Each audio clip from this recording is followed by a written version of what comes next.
जय हिंद। अध्याय 29। सही सोच एवं व्यक्तित्व। लोगों के अस्तित्व को रौंदने का कार्य तानाशाही कहलाता है। इस क्रूरता को कई और नामों से भी जाना जाता है। John Stuart Mill. सही सोच से प्राकृतिक सौंदर्य एवं कलात्मक वस्तुओं को सराहने की योग्यता विकसित हो जाती है। इस प्रकार सही सोचने की क्षमता और सही करने का विश्वास विकसित होता है। विचारों से प्रेरित जीवन जीने की प्रेरणा मिलती है। यही नहीं, विश्वास, उम्मीद और प्रेम भी विकसित होता है। एनसी शेफर। वक्ता की सबसे महत्वपूर्ण संपत्ति उसका व्यक्तित्व होता है। व्यक्तित्व ही वक्ता की सफलता की पूंजी होती है। व्यक्तित्व ही वक्ता को आम लोगों से अलग बनाता है। सफलता के शिखर तक पहुंचने में व्यक्तित्व की सबसे महत्वपूर्ण भूमिका होती है। व्यक्तिगत जीवन और अंदाज, फायदे और नुकसान, दुख और सुख के बिना मानव जीवन पशु समान हो जाता है। जॉन स्टुअर्ट मिल ने कहा है, कोई बुद्धिमान व्यक्ति नहीं चाहता कि उसे मूर्ख कहा जाए। कोई भी शिक्षित व्यक्ति खुद को अज्ञानी नहीं मानता। भावनाओं को समझने वाला व्यक्ति स्वार्थी नहीं हो सकता, चाहे उन्हें बार बार मूर्ख साबित करने की कोशिश क्यों न की जाए। धूर्त व्यक्ति भी खुद की काबिलियत से संतुष्ट होता है। पशु समान संतुष्टि से बेहतर है कि व्यक्ति असंतुष्ट रहे। किसी मूर्ख की संतुष्टि से बेहतर है कि सुकरात असंतुष्ट रहे। सवाल और समस्या को एक नजरिए से समझने के कारण पशु और मूर्ख की मान्यताएं समान होती हैं, लेकिन ज्ञानी और शिक्षित लोग प्रश्न और समस्या के सभी पहलुओं पर विचार करते हैं। इसीलिए उनका निर्णय अधिक महत्वपूर्ण होता है। ये कहना सटीक होगा कि सुकरात जैसे लोग सही सोच के साथ योजना तैयार करते हैं। ऐसे लोगों की योजनाओं में जन कल्याण का संदेश छुपा होता है। व्यक्ति की हर खुशी, हर दुख, हर उपलब्धि, हर असफलता, व्यक्ति का आकर्षण, कमजोरी, सब कुछ व्यक्तिगत सोच का ही परिणाम है। विचार और ज्ञान के सम्मिश्रण से सही सोच की उत्पत्ति होती है। यदि व्यक्ति हृदय से सोच रहा है तो निसंदेह सही सोच रहा है। हृदय से न सोचने वाला व्यक्ति दरअसल इंसान ही नहीं होता। हर व्यक्ति अपने व्यक्तित्व में छिपी अदृश्य शक्तियों को निखारने की योग्यता रखता है। पुरानी मान्यता है कि सफलता और असफलता भाग्य से प्राप्त होती है, लेकिन इंसान ने प्राकृतिक सिद्धांतों और शक्तियों की जानकारी हासिल कर ली है। इनके आधार पर भविष्य में होने वाली घटनाओं का आकलन किया जा सकता है। सालों पहले पता लगाया जा सकता है कि भविष्य में क्या होगा। छोटी छोटी जानकारियों के आधार पर सूर्य ग्रहण की तिथि तय की जा सकती है। हम भौतिक जीवन में कारण और उसके प्रभाव को भली भांति समझते हैं। हम टमाटर का पौधा लगाकर स्ट्रॉबेरी के फसल की कामना नहीं करते। ये सार्वभौमिक सिद्धांत है। इसका प्रयोग मानसिक शक्ति, नैतिकता, व्यक्तित्व जैसे गुणों के द्वारा किया जाता है। साधारण नियम यह है कि व्यक्ति जो बोता है वही काटता है। वक्ता का चरित्र भाषण की शक्ति का महत्वपूर्ण अंग होता है। केटो ने कहा है कि अच्छे चरित्र का व्यक्ति ही अच्छा वक्ता हो सकता है। फिलिप्स ब्रूक ने कहा है कि सही सोच और गंभीर विचारों वाले व्यक्ति के विचारों का विरोध करने का साहस कोई नहीं करता।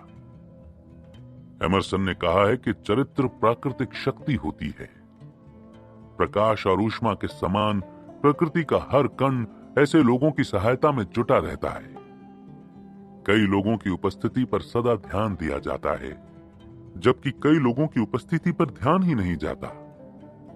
ऐसा क्यों होता है? दरअसल यही व्यक्तित्व की महानता का भेद है। सत्य व्यक्तित्व की महानता का शिखर होता है। न्याय के द्वारा इसको प्रयोग में लाया जाता है। हर व्यक्तित्व में सत्य की शुद्धता का पैमाना भिन्न होता है। शुद्ध चरित्र वाले व्यक्ति में सत्यता का प्रभाव अन्य लोगों के चरित्र में उसी तरह स्थान प्राप्त करता है जैसे किसी बड़े पात्र में भरे पानी से छोटे पात्र को भरा जाता है। चरित्र प्राकृतिक शक्तियों के क्रम में सर्वोपरि होता है। अशुद्ध, पाश्विक और स्वार्थी विचारों से स्नेह व परोपकार से परिपूर्ण आदतों का विकास नहीं हो सकता। कांटेदार पौधे के बीच से कांटेदार वृक्ष ही उगता है।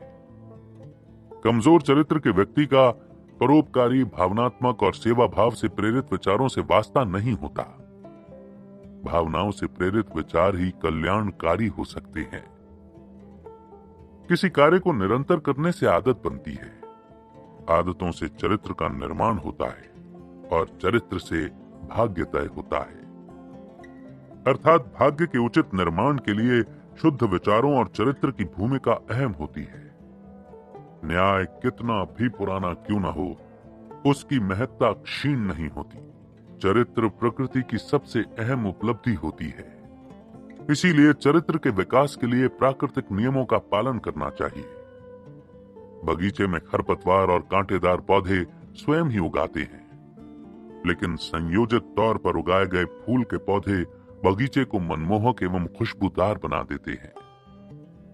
विश्वविद्यालय में दाखिला लेने वाले अधिकतर छात्रों को पता होता है कि उन्हें किस विषय में शिक्षा प्राप्त करनी है और भविष्य में किस मुकाम तक पहुंचना है। व्यक्ति खुद चुने गए रास्ते पर लगातार आगे बढ़ता रहता है। वहीं अरुचिकर विषय से व्यक्ति का ध्यान धीरे धीरे हटता रहता है। आमतौर पर लोग अरुचिकर रास्ते पर कदम ही नहीं रखते। मन के कार्य को करने में व्यक्ति को विशेष सुख और संतुष्टि प्राप्त होती है। हमारे विचारों की रेलगाड़ी लगातार मंजिल की ओर बढ़ती रहती है। उत्तर दिशा की ओर लहराने वाले झंडे को देखकर साफ हो जाता है कि हवा दक्षिण की ओर से आ रही है। घास के मैदान में दक्षिण दिशा में बहते सूखे तिनकों को देखकर पता लग जाता है कि हवा उत्तर की ओर से बह रही है। अर्थात किसी व्यक्ति की प्रवृत्ति को समझकर उसके चरित्र के विषय में जानकारी हासिल की जा सकती है। इन सुझावों के माध्यम से नैतिकता का पाठ पढ़ाने की बिल्कुल कोशिश नहीं की जा रही है।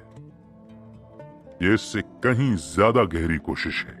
इसे व्यक्ति की काल्पनिक शक्ति को बढ़ावा देने का प्रेरणा स्रोत कहा जा सकता है, भावनाओं को संभालने की कला कहा जा सकता है, मानसिक शक्ति का उत्तम संचालन कहा जा सकता है, या फिर मुख्यतः इसे इच्छा शक्ति के माध्यम से मंजिल तक पहुंचने का संकल्प कहा जा सकता है। आम धारणा के मुताबिक दिल, दिमाग और अंतरात्मा को सही लगने वाले विचार ही उत्तम होते हैं, लेकिन ये सत्य नहीं है। इच्छा शक्ति के विरुद्ध विचार को सही नहीं कहा जा सकता। उदाहरण के तौर पर दिल, दिमाग और अंतरात्मा के मुताबिक सही, लेकिन इच्छा शक्ति के विरुद्ध विचार के खिलाफ सख्त कदम उठाकर देखिए। शुरुआत में गलती का एहसास जरूर होगा, लेकिन धीरे धीरे मालूम होने लगेगा कि निर्णय उचित था। इस प्रकार आप खुद के व्यक्तित्व को दिशा देने में कामयाब हो सकेंगे। वक्ता की कामयाबी और नाकामी मुख्यतः विचारों और प्रवृत्ति पर आधारित होती है। इसे पुस्तक के लेखक ने भाषण की कला सीखने के लिए एक शिक्षण संस्थान में दाखिला लिया था। बाकी छात्रों के मुकाबले लेखक बहुत ही खराब वक्ता साबित हुआ। लेखक की सीखने की क्षमता भी बहुत कमजोर थी। शिक्षक लेखक की अयोग्यता से परेशान थे और अक्सर कमी निकालते थे। यही नहीं, लेखक को बार बार डांट भी पड़ती थी, लेकिन लेखक ने हताश न होने का प्रण लिया और सीखने की तमाम कोशिशें जारी रखी। एक बार दुख भरी आवाज और ईमानदारी के साथ लेखक ने कहा कि मैं हताशा हावी नहीं होने दूंगा। मैं किसी भी स्थिति में बोलने की कला सीखना चाहता हूं। लेखक के इस बयान में संवेदना, मानवता और इच्छा का शुद्ध भाव था। अंततः लेखक ने हिम्मत नहीं हारी और आज डेल कार्नेगी विश्व प्रसिद्ध वक्ताओं में से एक हैं। ऐसी प्रवृत्ति और दृढ़ निश्चय वाले व्यक्तित्व को दुनिया की कोई ताकत कामयाब होने से नहीं रोक सकती। इच्छा से लक्ष्य की प्राप्ति होती है। सच्ची लगन हो तो स्वयं ईश्वर भी मिल जाते हैं। खटखटाने से ही दरवाजा खुलता है। भाषण की कला सीखने वाले व्यक्ति पर भी यही नियम लागू होते हैं। उत्साहहीन तरीके से किए गए कार्य का परिणाम उम्मीद के मुताबिक नहीं होता, लेकिन सच्ची लगन और मेहनत से किसी भी लक्ष्य की प्राप्ति की जा सकती है। लक्ष्य प्राप्ति में देरी जरूर हो सकती है, लेकिन सफलता को कोई नहीं रोक सकता। अपनी काबिलियत पर विश्वास और अपनी सोच के लिए बलिदान का भाव कामयाबी की संभावना को दोगुना कर देता है। लिंकन ने खुद में एक महान वक्ता बनने की संभावना पहचानी थी। लिंकन ने इस सपने को साकार करने के लिए कड़ी मेहनत की, मीलों तक सफर तय करके पुस्तकें खरीदी, रात में अलाव जलाकर अध्ययन किया, सपने साकार करने के लिए कई बलिदान दिए। लिविंगस्टन में अफ्रीकी जनता की स्थिति में सुधार लाने का मजबूत जज्बा था। इस विश्वास को पूर्ण करने के लिए उसने अपना सारा जीवन दांव पर लगा दिया। इंग्लैंड में आराम की जिंदगी का त्याग किया और अविकसित अफ्रीकी इलाकों में रहना शुरू किया। अफ्रीकी गुलामों के व्यापार के खिलाफ आवाज बुलंद की और कामयाबी हासिल की। जॉन ऑफ आर्क में विश्वास का असीम भंडार था, इसीलिए उन्होंने क्षमता से अधिक बलिदान दिए और महानता की मिसाल बने। इन सभी लोगों ने स्वयं की दृढ़ इच्छा से प्रेरित सपनों को साकार किया। ये सिद्धांत दुनिया के सभी लोगों पर लागू होता है। यदि इच्छा दृढ़ है तो सफलता अवश्य मिलेगी। बलिदान से ही लक्ष्य की प्राप्ति होती है।